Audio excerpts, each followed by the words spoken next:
കണ്ണൂർ സർവകലാശാല VC നിയമനം റദ്ദാക്കിയതിനെതിരെ പുനഃപരിശോധനാ ഹർജി സമർപ്പിച്ച് സംസ്ഥാനം. ഉത്തരവിലെ നിരീക്ഷണങ്ങൾ വസ്തുതാപരമല്ലെന്ന് ഹർജിയിൽ പറയുന്നു.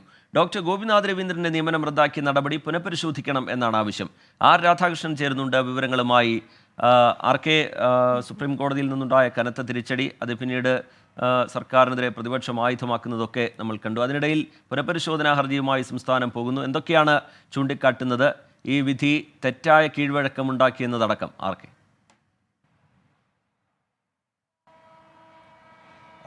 സംസ്ഥാനം പറയുന്നത് ഈ വിധിക്ക് ആധാരമായിട്ട് സുപ്രീം കോടതി നടത്തിയ നിയമനമോ പുനർനിയമനം ഉൾപ്പെടെയുള്ള നടപടിക്രമങ്ങളോ ഒന്നും തെറ്റാണെന്ന് പറയുന്നില്ല.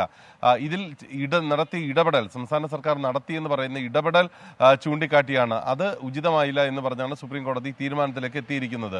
ആ നിഗമനം ശരിയല്ല എന്നാണ് ഇപ്പോൾ സംസ്ഥാനത്തിന്റെ വാദം. ഒരു വിധത്തിലും ഈ പുനർനിയമന വിഷയത്തിൽ സംസ്ഥാന സർക്കാരിന്റെ ഭാഗത്ത് നിന്ന് വീഴ്ചയുള്ള ഇടപെടൽ ഉണ്ടായിട്ടില്ല. മറിച്ച് ഏതെങ്കിലും സ്വാധീനം ഉപയോഗിക്കാനായിട്ട് ശ്രമിച്ചിട്ടില്ല. ഇത് ഈ നിയമനമടക്കം ഉള്ള ഉത്തരവ് ഗവർണറുടേതായിട്ടാണ് പുറത്ത് വന്നിട്ടുള്ളത്. ചാൻസലറാണ് ഗവർണർ.